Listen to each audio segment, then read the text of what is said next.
warahmatullahi wabarakatuh. Perkenalkan, nama saya Muhammad Wirul Anam. Saya guru mata pelajaran geografi pada kelas hari ini. Nah, sebelum saya memulai pembelajaran pada pagi hari ini, saya akan sedikit menyapa Anda. Selamat pagi semuanya. Bagaimana kabarnya? Semoga sehat walafiat dan semoga dalam lindungan Allah Subhanahu wa taala. Baiklah, untuk pada pagi hari ini kita akan sedikit belajar tentang sebaran dan pengelolaan sumber daya alam di Indonesia. Yang pertama, sebelum kita memulai pembelajaran kali ini, alangkah baiknya jika kita berdoa kepada Allah Subhanahu wa taala. Berdoa saya pimpin ya. Berdoa mulai.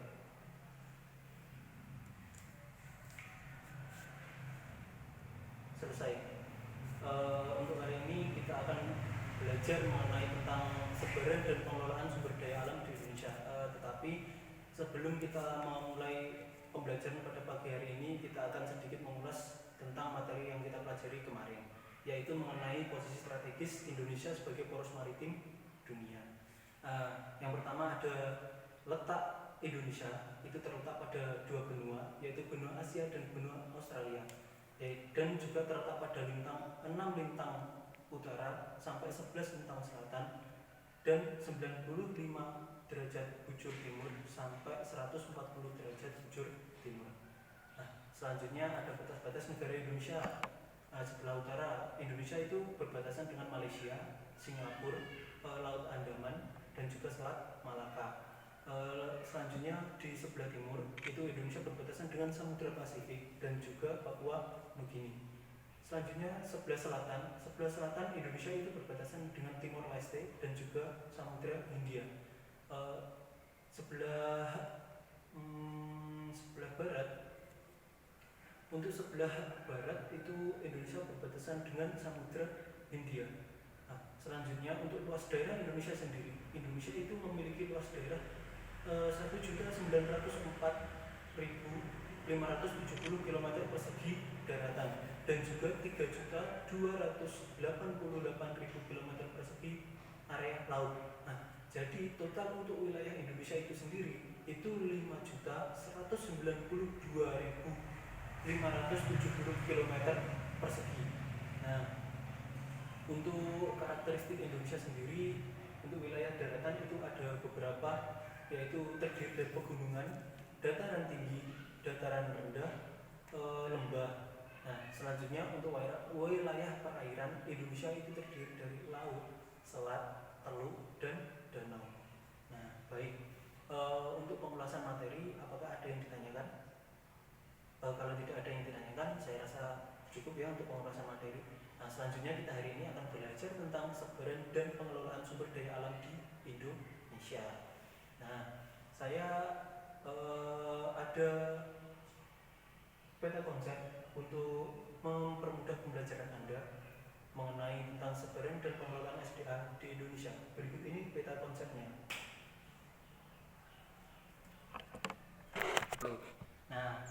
Untuk peta konsep itu sendiri, yang mana sebaran dan pengelolaan sumber daya alam di Indonesia, itu kita akan mempelajari tentang klasifikasi sumber daya alam.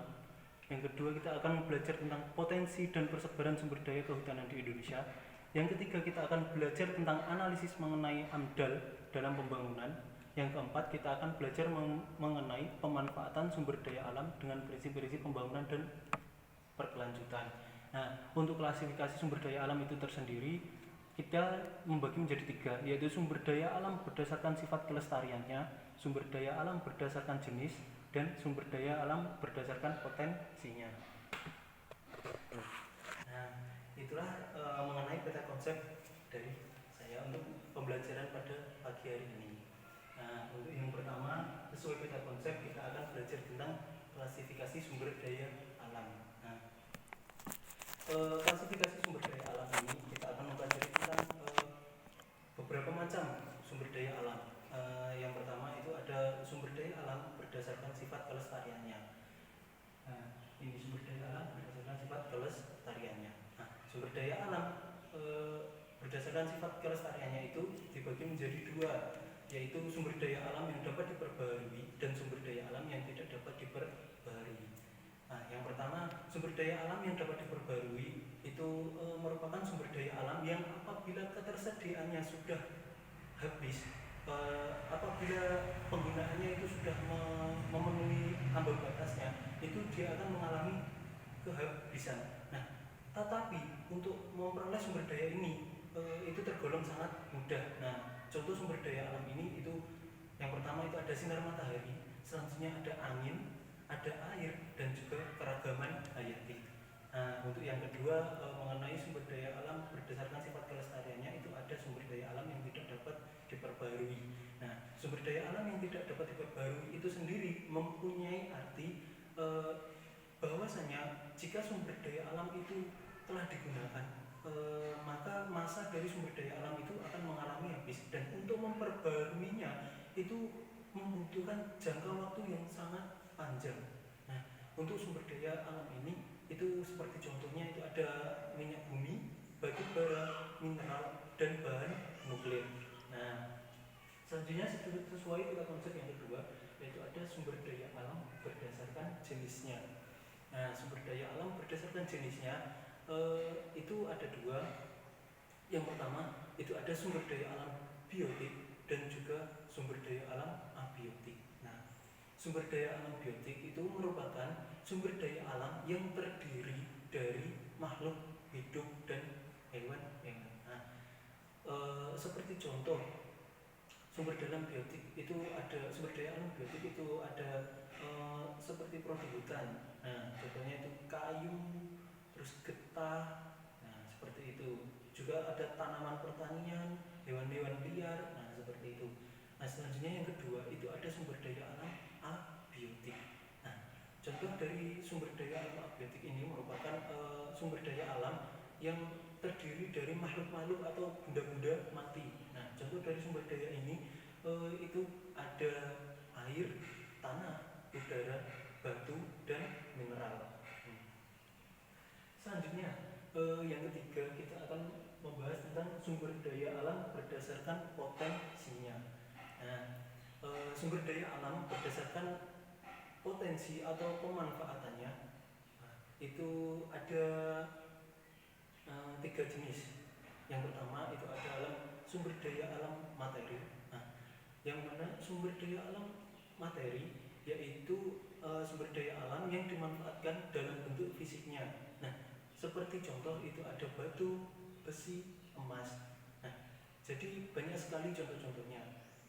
Yang kedua ada sumber daya alam energi.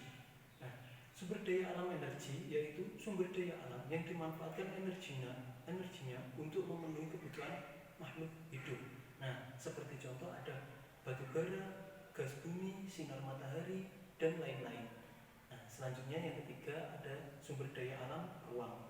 Nah, sumber daya alam ruang yaitu sumber daya alam yang berupa ruang. Maksudnya adalah sumber daya alam yang berupa tempat. Seperti contoh itu tanah sebagai tempat kita bekerja, sebagai tempat kita tinggal. Nah, seperti itu. Selanjutnya kita akan mempelajari tentang potensi persebaran sumber daya alam kehutanan di Indonesia.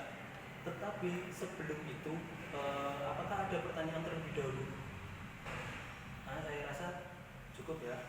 Oke, selanjutnya kita akan belajar tentang potensi dan persebaran sumber daya alam kehutanan di Indonesia. Nah, untuk itu saya mempunyai peta tentang potensi persebaran sumber daya alam di Indonesia.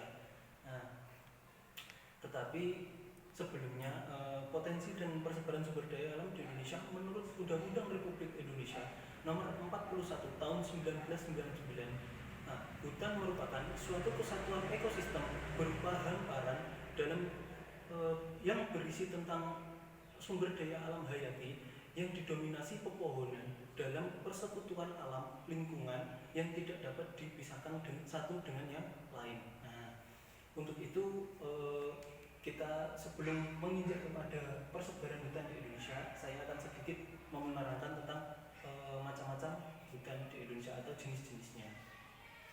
Untuk jenis-jenis hutan yang pertama itu ada hutan hujan tropis, yang mana hutan hujan tropis ini adalah hutan berantara yang didominasi dengan tumbuhan besar dan berdaun lebat. Nah, hutan hujan tropis ini biasanya itu didominasi oleh tumbuh-tumbuhan yang tinggi, nah seperti contoh pinus, cemara seperti itu.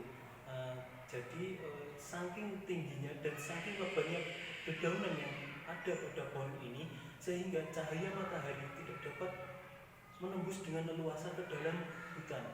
Nah, untuk hutan hujan tropis ini biasanya itu terdapat di daerah Sumatera, terus di daerah Kalimantan, di daerah Papua. Nah, seperti itu. Untuk hutan musim. Nah, hutan musim ini merupakan hutan campuran yang terdapat di daerah dengan curah hujan 1.500 sampai 4.000 mm. Nah, untuk hutan musim ini itu biasanya terdapat di daerah Jawa Timur, Jawa Tengah, Nusa Tenggara. Nah, selanjutnya itu ada yang ketiga, ada hutan hujan pegunungan.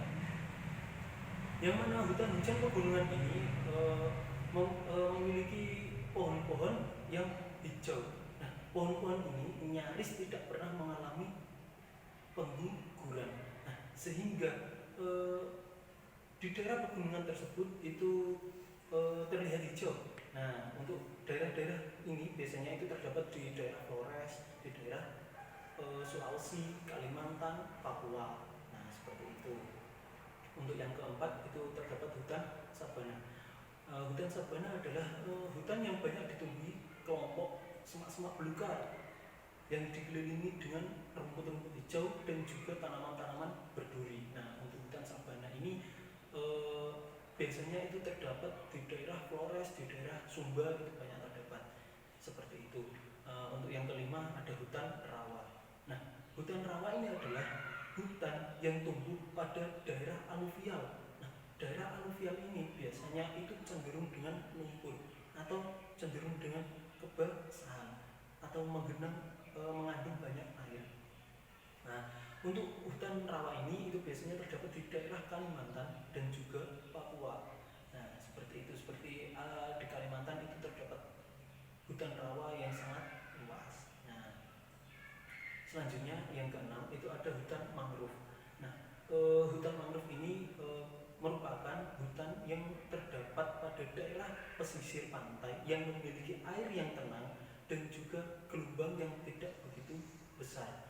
Nah, untuk hutan mangrove ini biasanya itu terdapat di daerah yang cenderung memiliki kadar pasir yang tinggi dan juga gelombang yang rendah. Nah, untuk hutan mangrove ini itu terdapat, contohnya itu ada di Jawa Timur. Selain di Jawa Timur itu ada di Papua, Maluku dan juga Bali. Nah, untuk di Jawa Timur sendiri ada hutan mangrove yang terkenal, yaitu salah satunya berada di daerah Tuban. Nah, seperti itu. Selanjutnya kita akan menyebutkan jenis-jenis hutan yang lain, yaitu ada hutan gambut.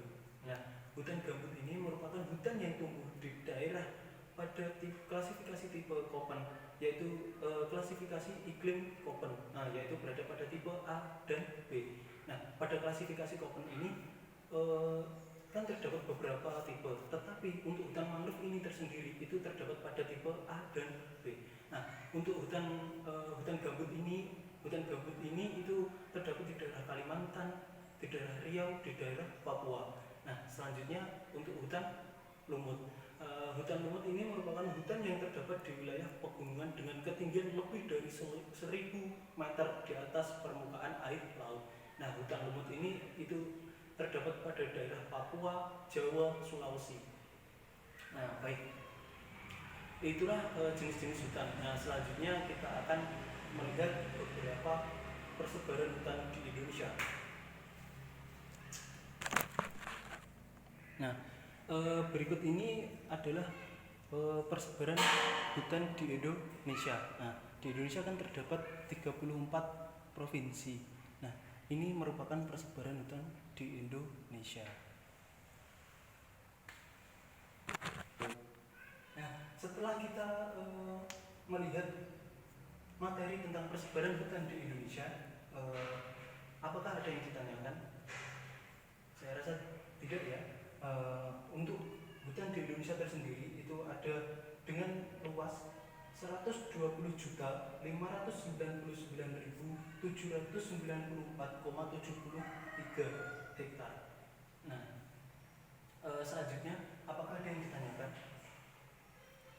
Oke, kalau tidak kita akan belajar tentang analisis mengenai AMDAL dalam pembangunan.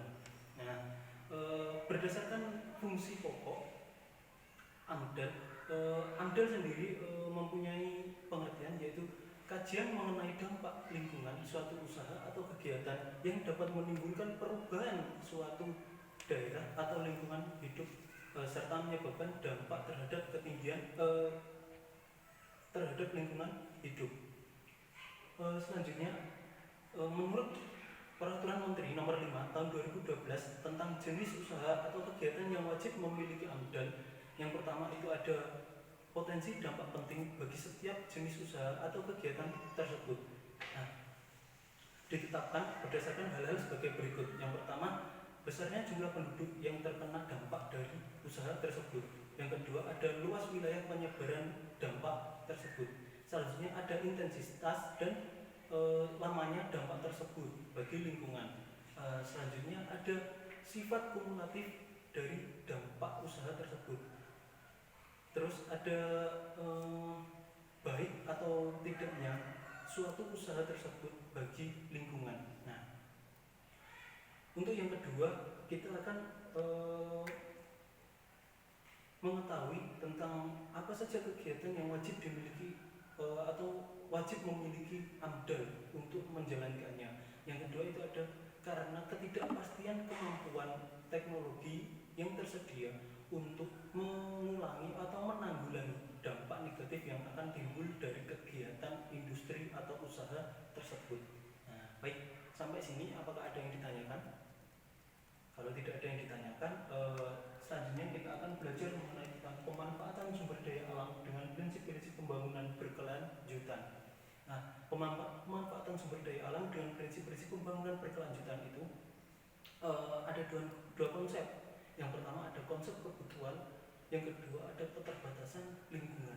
Nah, untuk yang pertama konsep kebutuhan yaitu yang mana dalam konsep ini mengandung paradigma bahwa konsep kebutuhan untuk kehidupan yang lebih baik.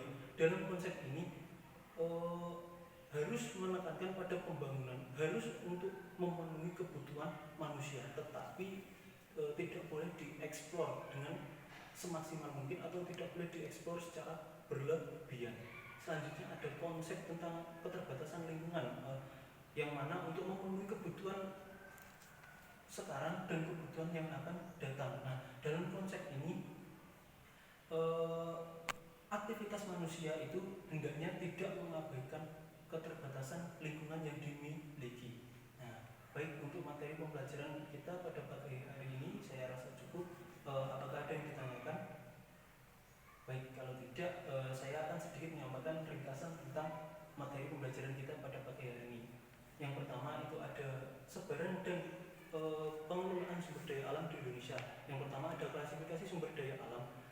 Itu terbagi menjadi beberapa klasifikasi, yaitu ada sumber daya alam berdasarkan kelestarian, berdasarkan jenisnya, dan juga berdasarkan pemanfaatannya. Yang mana sumber daya alam berdasarkan kelestariannya itu sumber daya alam yang dapat diperbarui dan sumber daya alam yang tidak dapat diperbarui. Selanjutnya ada berdasarkan jenisnya, yaitu terdiri dari dua, yaitu sumber daya alam biotik, sumber daya alam abiotik. Nah, untuk selanjutnya yang ketiga ada sumber daya alam berdasarkan pemanfaatannya, yang terdiri dari sumber daya alam materi, sumber daya alam energi, dan sumber daya alam ruang. Nah, baik, untuk potensi dan persebaran sumber daya kehutanan itu kita belajar tentang hutan tadi kan sedikit, yaitu ada beberapa jenis hutan. Yang pertama itu ada hutan hujan tropis, hutan musim, hutan hujan pegunungan, hutan sabana, hutan rawa, hutan mangrove, hutan gambut, dan juga hutan lumut. Nah,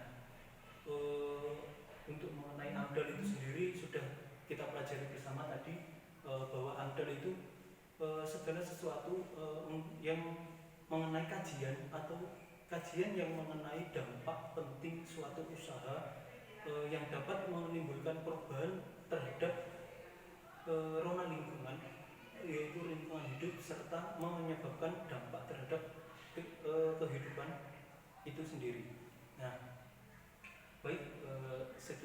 dari saya. Apakah ada yang ditanyakan? Nah, untuk pertemuan selanjutnya kita akan membuat tentang peta persebaran kita yang ada di Indonesia. Peta persebaran itu seperti ini, silakan Anda buat, silakan Anda membentuk 4 sampai 5 orang dalam satu kelompok, lalu kemudian membuat peta ini, lalu untuk minggu depan kita akan melakukan presentasi mengenai persebaran peta ini. Nah, semakin banyak peta, semakin lengkap peta, maka itu akan mempengaruhi nilai Anda. Nah, baik, apakah ada yang ditanyakan? Saya rasa sudah jelas ya. Untuk pembelajaran pada pagi hari ini saya akhiri, semoga bermanfaat dan semoga menjadi ilmu yang barokah.